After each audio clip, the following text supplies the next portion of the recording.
wonderful theme like Himalaya in Sagar Samu, right? In the beginning, to prepare for this seminar, basically I prepared one PPT, but to my luck, or you can say, or to my bad luck, lot of things has been talked by Rajendran sir and almost the Indrajit sir and so many. So by rule that Indic civilization and the Chinese civilization.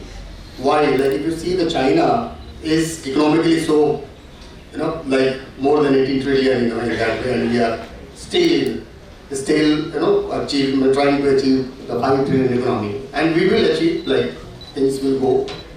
So now the question is, why China? We both, like I teach Chinese language, literature, culture, and for this studies is by like domestic politics, youth, India-China relations, and that way. So now if I start, then we can see that we, like India and China, we were the oldest civilization and living civilization, 5,000 or more than that. Both were agriculturally, both were agroeconomy, right? We all were, like China and India, both were dependent on the nature, rain. So if we compare, if we see the festivals which are celebrated in India and China are most of them similar. Why it's similar? Because our, you can say our, the prayers were same for the, the good harvest. So like if you see, we have Deepavali, they have Yuan Xiaoqie, they have Yuan Xiaoqie. Then we have Holi, they have one of the marriages, they say Shahung Qie. So that's same, they have, So if you see as a person, I'm not talking about the politics, as a people to people, as a civilizational interactions, we are same. However, we need to see that what are the challenges they faced and what are the challenges we faced. We are the most blessed country on this globe, and China is not. Now you'll ask me how. Are the land, the cultivable land is more fertile. I'm talking about 5,000, so maybe 1,000, 2,000 years back, right? We had ample time. If you see, go to villages. If you go to village, I think in the Bihar and other places, if I also come from the farming family, so I know. Like our forefathers used to go to the field in the morning. By 7, 8, 9, they used to come back, and then they had a gala time, and we had a good harvest, right? China, 3/4 of the China land is mountains, So see their food habits, like they can eat anything. It's saying that except those which is flying on the sky, like aeroplane, and what is there on which is not crawling, which has life, they can eat anything. Okay, in that way. So they have seen the struggle, the struggle thing which, sorry, time is there because yeah. So they have seen that how, they, and if you see our mythological stories, we see our movies, every time after 2-3 minutes, we'll start with song and dance, Chinese movies, see, is all full with martial art and other things, just like more are different, The story, like if in Chinese, there is Igung Ishan, so it talks about a barrier created by 2 mountains. But it's the Chinese people, they started it, and it was later the God came and helped him, and it was removed and put into the China Sea. That way. So a lot of things are there. So what we need to see here, that we as a civilization, like we were never the one or civilization which forced anyone, like the Britishers or the other people, they came and said, okay, you people need to be civilized, but we never. As in India, we acted. We acted through our acting behavior, our attitude, our this. People started, emulating that, inculcating that thing, right? So that happens with when we went to the Southeast Asia, like you say the maritime routes or maybe the land route, like sir you said Samudragupta and then it was the Chola, right? So we went there, and our traders while in the morning they were doing the business, they started praying and all type of sermon. It gives a peace to the people. So it's the more kind of a love which was been talked in the morning. That's the love which our culture propagates it. And moreover, we believe in God.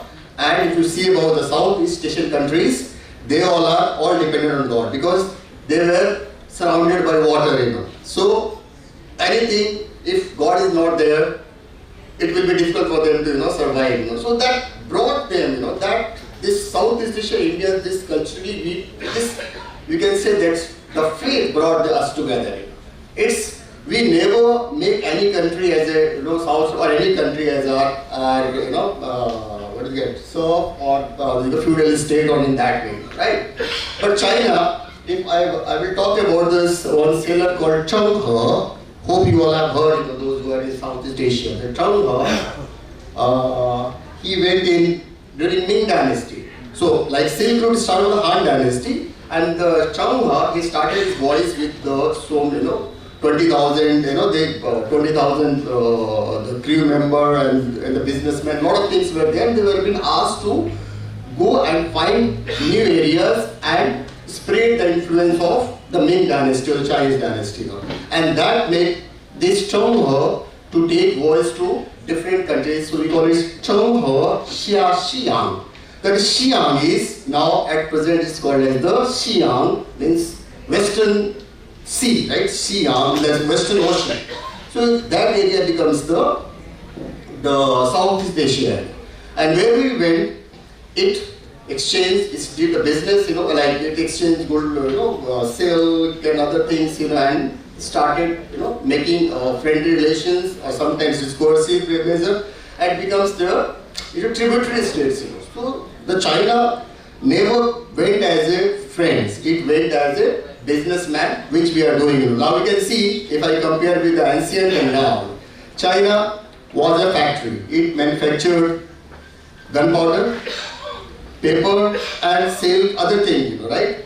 We were the one with knowledge creator. We had Takshila, we had, Vikramsila and Talanda and other things were there. So we have been educationally, culturally very strong.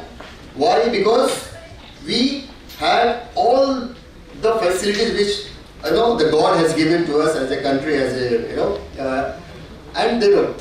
So China was world's factory that time only, and we were the world factory that time, and we were the world office, or you can say the world of knowledge that time also. And at present we are at the same stage. China is the world factory, we are world office, right? We are still generating the knowledge, right? So now what's the time come? Now we need to, because see, with the development of science and technology, the land areas, cultivated land areas getting shorter. It's lesser and lesser, and there are also things which are what do you say? There is what do you say? The lights are getting due to the chemicals and all. No, these are getting not that cultivable, or you can say the productive. So what? Sorry. Infertile, polluted, in that way, infertile. So what we need as a country, as India, is that we should try to be the world office, world of knowledge, at the same time world factory here, so that we can be the Vishnu Guru and at the same time Vishnu producer of the knowledge and the job and everything, and becomes maybe 20, 30,000 trillion economy in that way. We can do. And so this is what this is my this is end of my talk. And to Dr. Sampla from Thailand, I am from Center for South and South China and Southeast Asian Studies. So we teach languages. So at present we have one Indonesian language teacher, but we are looking for Thai, Vietnamese and other things. So we are always welcome to, we want to start the language, but we are short of faculty. So if you can do, or any other people who can help us, we will more than happy to start that language. Thank you so much.